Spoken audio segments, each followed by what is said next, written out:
Oi pessoal, estou gravando mais um vídeo sobre Cobra Kai e essa foi a terceira temporada.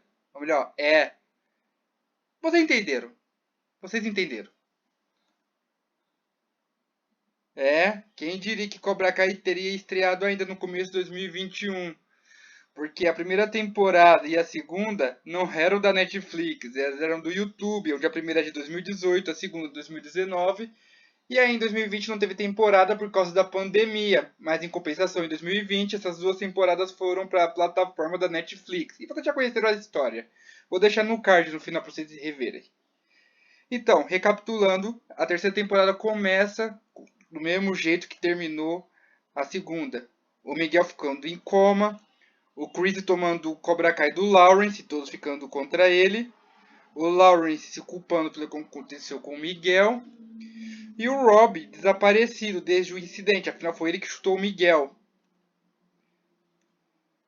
A Amanda pede pro Daniel fechar o Miyagi-Do, pois ela não tá mais aguentando esses conflitos de karatê. E isso traumatizou a Samantha, porque ela quase morreu na luta contra a Tori Nichols, que queria matá-la só porque viu ela beijando o Miguel. E como se não pudesse ficar pior, o clima entre o Miyagi-Do e o Cobra Kai só tá aumentando, né? Porque com o Chris no comando, o Cobra Kai tá mais FDP do que nunca.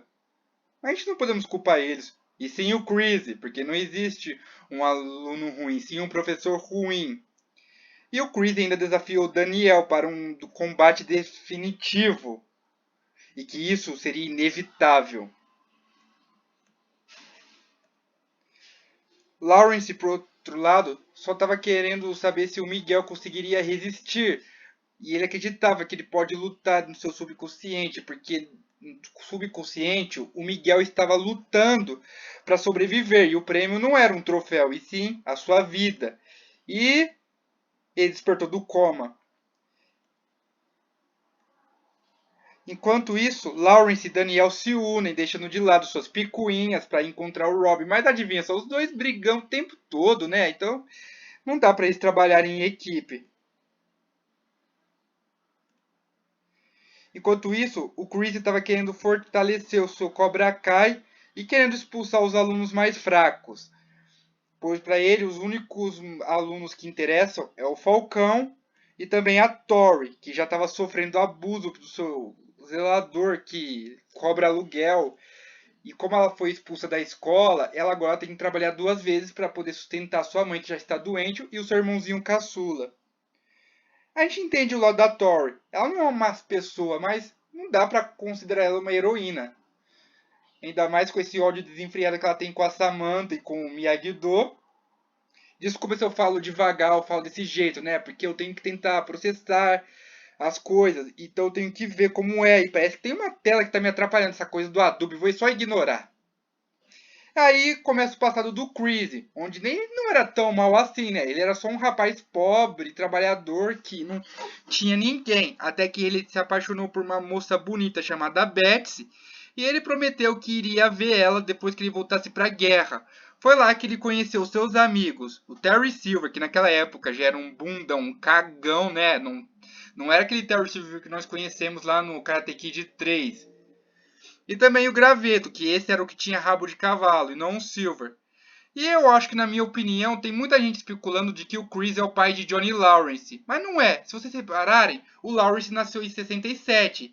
Nessa época, o Chris era apaixonado pela Betsy e ele foi pra guerra em 68. Não tem como ele ter traído a própria namorada com a mãe do Lawrence. Então não faz sentido.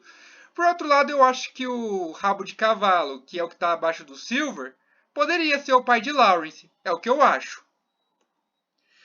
Só que eles foram treinados pelo cruel e impiedoso Capitão Tanner, que ensinou ao Chris de que é matar ou morrer. Só que o Chris ele era bonzinho demais para respeitar a vida do seu humano, porque ele não queria matar ninguém, ele só queria sobreviver. E o Turner considerava isso uma fraqueza. Só que aí eu soube que a Betsy morreu num acidente de carro, mas ele decidiu não contar pro Chris, porque isso só atrapalharia a missão.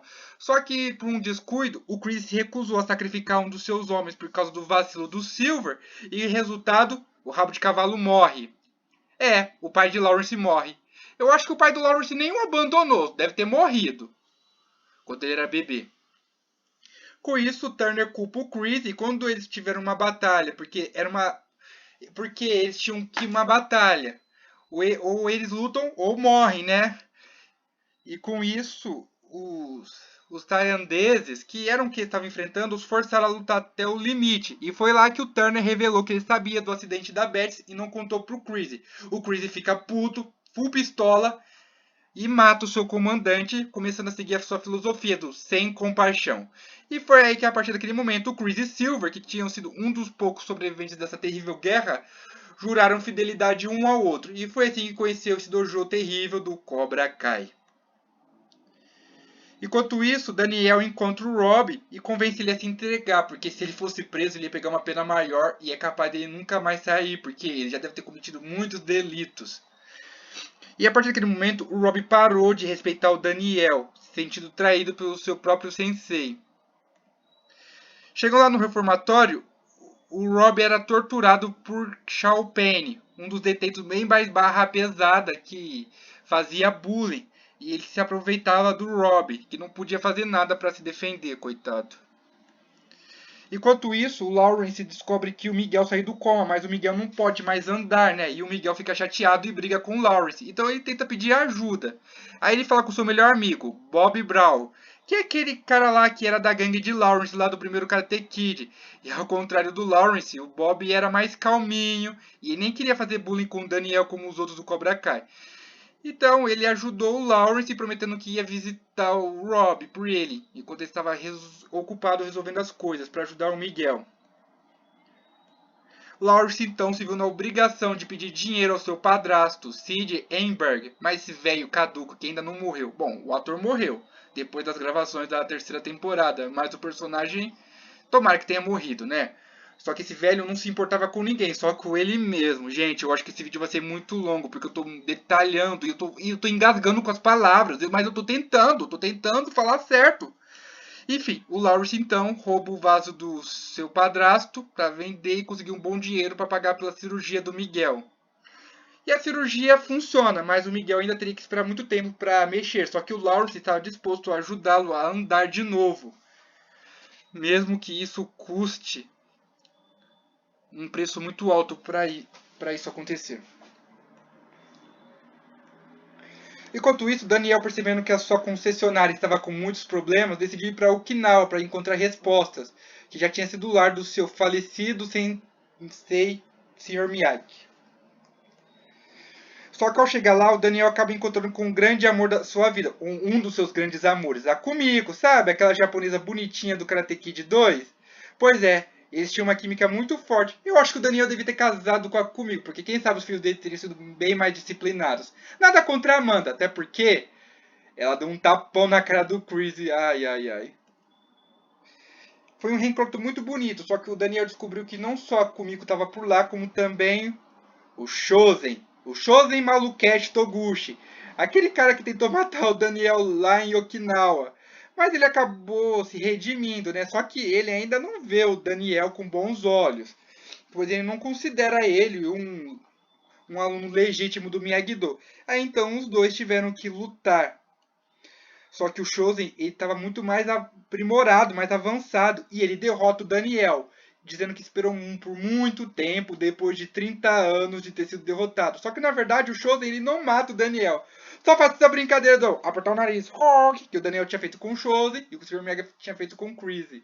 Isso mostra que o Shozen agora mudou e que ele e o Daniel se tornaram amigos. Ele até começa a ensinar um novo segredo do Miyagi-Do, dando um presente ao Daniel para que ele possa usar uma técnica no futuro, que ele acreditou não precisar.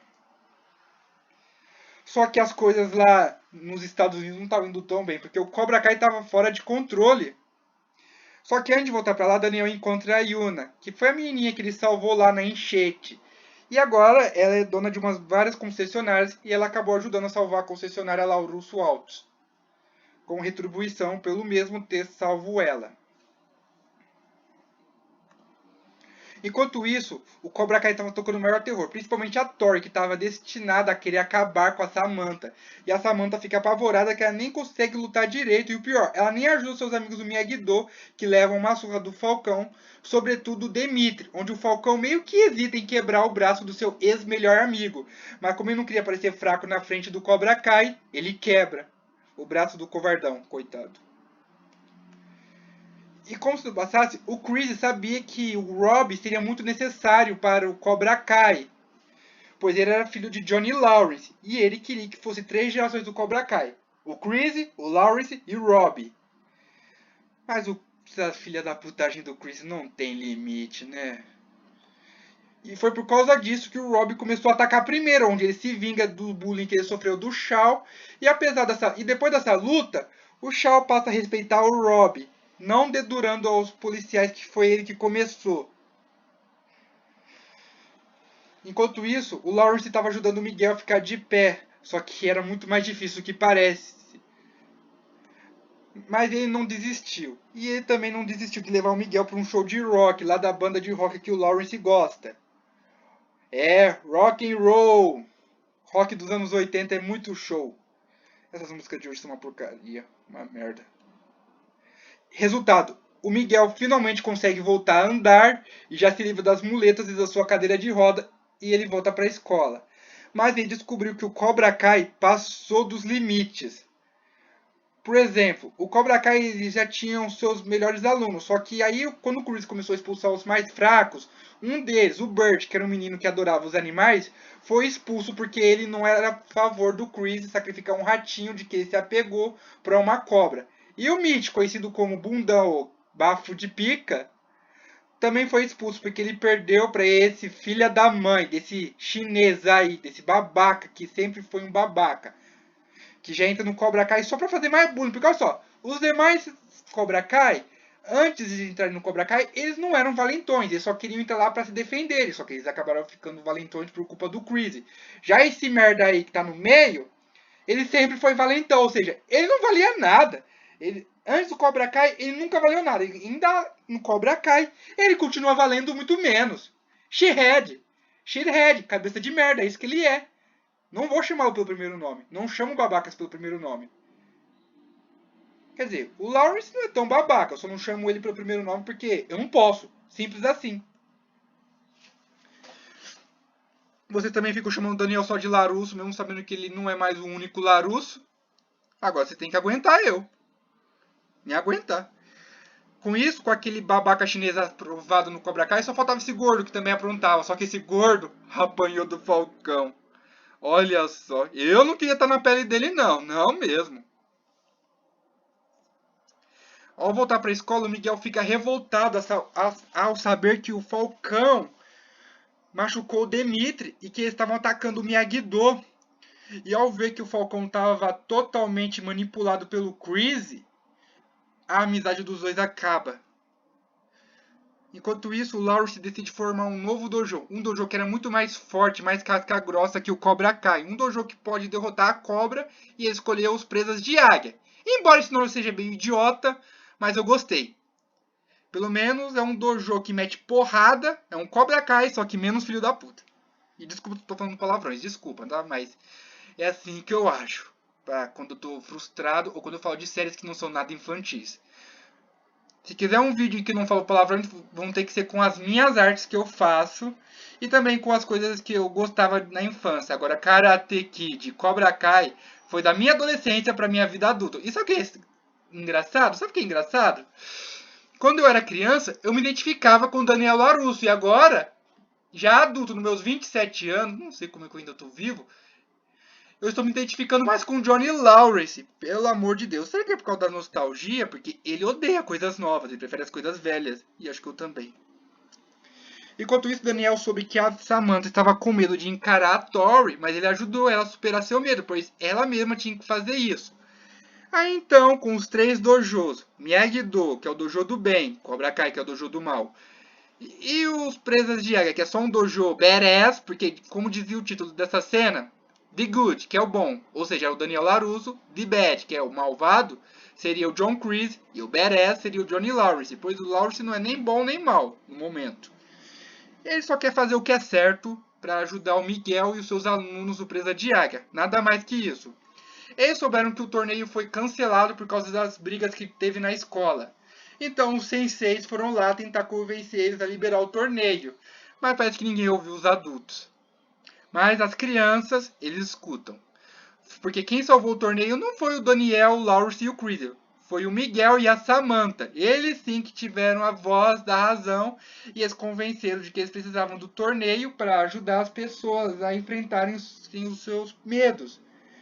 E que eles não precisam do torneio para vender ingressos, sim para provar que eles podem encarar o Cobra Kai. E com isso, o torneio é liberado. Viva Miguel Dias e Samantha Larusso! Os novos protagonistas, embora muita gente odeie eles só por causa das merdas que eles fizeram na segunda temporada. Mas quem sou eu pra culpar, né? Enquanto isso, a Carmen soube que o Miguel fez e fica orgulhosa e agradece Lawrence. Aí os dois fazem as pazes, mais que isso, eles começam a namorar. Ô, climinha gostoso, hein? E por falar em climinha gostoso, o Rob sai do reformatório e ainda gostava da Samantha, mas ao saber que ela prefere ficar com o Miguel, ai meu Deus do céu. Ser corno na hora dói pra caramba, hein? Ninguém gosta de ser corno. E a partir daquele momento, o Rob passou a não confiar mais na Samantha e por causa disso, ele acabou se juntando ao Cobra Kai do Chris, que fica feliz de ter alguém que ele tanto queria pro seu dojo. Enquanto isso, Daniel Larusso e Miguel Dias finalmente começam a conversar e descobrir mais, onde o Daniel conta a sua versão da história com o Lawrence, da mesma forma que o Lawrence contou a sua versão para o Miguel. Aí o Miguel conhece os dois lados da história e ele percebeu que estar com Daniel Larusso não ia ser tão ruim como seu sensei falava. E por falar nisso, o Miguel e o Daniel são muito parecidos. E olha que o Miguel nem é filho do Daniel, ele é muito mais parecido que o Anthony. Que só vai ter destaque na quarta temporada, esse postinho, hein? Esse merdinha. Enquanto isso, alguém inesperadamente retornou ao vale, mas é só por pouco tempo. E essa é a Ali Mills. Aquela garota lá do primeiro filme do Karate Kid, que foi tanto namorada do Lawrence quanto do Daniel. O triângulo amoroso e também a causa desses dois ficarem se odiando desde sempre. Só que aí ela e Lawrence se encontram, meio que fazem as pazes, né? E eles acabam se divertindo, né? Só que o Lawrence percebe que quem ele ama era a Carmen. E para surpresa de todos, esse triângulo amoroso renasce de novo nesse restaurante chique que o Daniel e a Amanda frequentam. E o Lawrence também frequentava, com a Ali. Enquanto isso, Miguel e Samantha sabiam que para enfrentar o Cobra Kai eles precisavam unir seus dojos. Só que o Cobra Kai sabia disso e eles invadem lá na casa dos Larussos. Aí que começa a verdadeira carnificina. Começa o Mortal Kombat! Vou parar com isso, tá? Isso é sério, tá? Só que o Miguel começa apanhando desse merda chinês aí, que nunca muda, né? Então, dos demais Cobra Kai que só entraram lá pra se defenderem, esse daí foi só pra atacar mesmo. Ou seja, esse vai ser o único que eu nunca vou respeitar na minha vida. Nunca.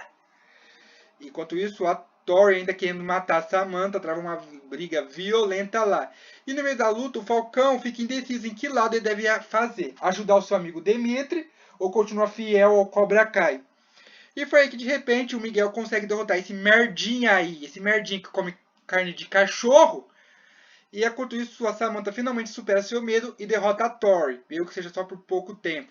E o Falcão, por outro lado, percebeu que esteve no caminho errado, que ele magoou tanto o Miguel quanto a sua namorada Moon, e principalmente o Demetri. Ele vai lá dar uma voadora e derrota esses otários no Cobra Kai, e com isso ele e Demetri voltam a serem amigos. Com a derrota do Cobra Kai, a Tori se revolta a saber que Miguel e Falcão estão contra o Cobra Kai e ela jurou vingança não só contra Samantha, mas contra todos que traíram Cobra Kai. Enquanto isso, a Ali faz o Daniel e o Lawrence perceberem que eles têm muito em comum. Muito mais do que eles possam imaginar ou admitir. E com isso, eles decidiram deixar de lado sua rivalidade. Aí cada um desejou um Feliz Natal, onde o Daniel desejou Feliz Natal ao Lawrence e o Lawrence desejou Feliz Natal ao Daniel. Só que dessa vez ele não chama de Larusso, e sim de Daniel. É engraçado, né? O triste é que o Daniel sempre chama o seu rival pelo primeiro nome, já o rival só pelo sobrenome, né? Tinha que ser tudo igual. todos se chamarem pelo sobrenome, mas já que ninguém faz isso, todo mundo só chama o Daniel só de Larusso, mesmo que ele não seja o único Larusso, mas ficam chamando do Lawrence de Johnny, mesmo que ele nem é o único Johnny, pois o Chris também se chamava Johnny, pelo Silver. Então, são 4 Larussos e 2 Johnnys. Os 4 Larussos, Daniel, Amanda, Samantha e Anthony, e 2 Johnnys, o Johnny Lawrence e o John Creasy. Ou seja, e também é um dos motivos de eu não chamar o Lawrence pelo primeiro nome, como vocês preferem, mas eu só vou chamá-lo de Lawrence. Vocês vão ter que entender isso, vocês vão ter que aceitar isso. Quando ele decidiu falar com a Carmen, ele descobriu que o Miguel estava todo arrebentado por causa da luta que eles tiveram lá na casa dos Larussos. Furioso, full pistola, mais do que vocês imaginam, o Lawrence foi lá enfrentar o Creasy. Só que, para sua decepção, ele descobre que o Robbie agora era do Cobra Kai. E agora você já sabe, né? A chinela cantou, o pau comeu, e o Lawrence estava querendo acabar com o Creasy. Desta vez, ele teria acabado com ele. Mas o Robbie ataca o seu próprio pai, achando que o Creasy era o único com quem ele podia confiar. Enquanto isso, o Chris tenta matar o Lawrence, mas o Daniel chega na voadora e ele estava furioso porque o Chris mandou seus alunos invadirem sua casa e machucar seus alunos e também a sua filha Samantha. Só que quando os dois lutam e se quebram lá na janela, o Chris pega um dos pedaços de vidro e ele ia matar o Daniel. Aí o Daniel se lembra dos ensinamentos do Chosen e ele consegue bloquear os movimentos do Chris, assim como o Chosen fez com o Daniel. E parecia que o Daniel realmente ia matar o Chris. Será que ele ia mesmo? Ou ia fazer aquele truque do com o nariz? Só que antes da gente saber, Miguel e Samantha aparecem e impedem do Daniel e Lawrence fazerem besteira. E eles queriam que o Cobra Kai sumisse. Aí o Chris propôs que se eles participassem do torneio e se eles ganharem, o Chris iria embora. Mas se eles perderem, o Cobra Kai permanecerá. Essa era uma aposta bem acirrada, hein? Foi aí que então, no dia seguinte, o Chris faz uma ligação para o seu velho amigo, que a gente já até imagina quem vai ser. Aí então, enquanto isso, os dojo Miyagi-Do e Presas de Águia finalmente se acertaram e se uniram. O único ruim é que só tem apenas a Samantha de menina. Tinha que ter mais meninos. Podia ter a Aisha ou novos alunos. Porque a Tori, ela vai ser do Cobra Kai e ela vai odiar a Samantha. Mas pelo menos o Daniel e Lawrence se acertaram. E agora eles iam trabalhar em equipe. Será que eles vão dar certo? Isso vocês vão descobrir no próximo vídeo do Cobra Kai, quarta temporada. Agora, por que eu reclamei da Samantha ser a única menina do Dojo do Bem, do Miyagi-Do e Presas de Yaga? É simples, porque alguém, eu não tô nem aí por causa disso, mas alguém fez essa montagem merda dos Cobra Kai sendo os Power Rangers. Olha só que porra é essa? O Miguel de Ranger Vermelho, o Falcão de Ranger Preto, o Rob de Ranger Verde, o Demetrio de Ranger Azul, a Samantha de Ranger Rosa, tudo bem. Mas a Thor de Ranger Amarelo, pelo amor de Deus, a Thor odeia a Samantha. Por que as duas ficam na mesma equipe? E sem contar que a Tori, não é só a Samantha que a Tori odeia, ela odeia todo mundo do Miyagi-Do. E agora ela tá odiando o Miguel. E é capaz dela ainda odiar o Rob, mesmo ele estando no Cobra Kai. Será? Mas por via das dúvidas, eu não aceitei a Tori como Ranger amarela. Tinha que ter sido uma garota que seja amiga da Samantha e que luta karatê. Por isso que eu não gostei, cortei ela. Mas será que a Samantha... Mas eu acho que a Samantha merecia uma parceira feminina, podia ser alguém dos Presas de Yaga. Ou alguém, qualquer uma que não seja inimiga. Será que é pedir demais? A gente fala isso sobre a quarta temporada. Até lá, muito obrigado por terem visto. E desculpa se eu prolonguei demais. Mas eu acho que vocês vão ver que meus vídeos vão ficar cada vez mais longos sobre o Cobra Kai. Se vocês gostarem ou não. Se vocês não quiserem ver, não vejam, né? Ninguém tá forçando a nada. Enfim, obrigado. E Cobra Kai nunca morre. Mas o que morresse por causa das imagens da quinta temporada? Até o próximo vídeo.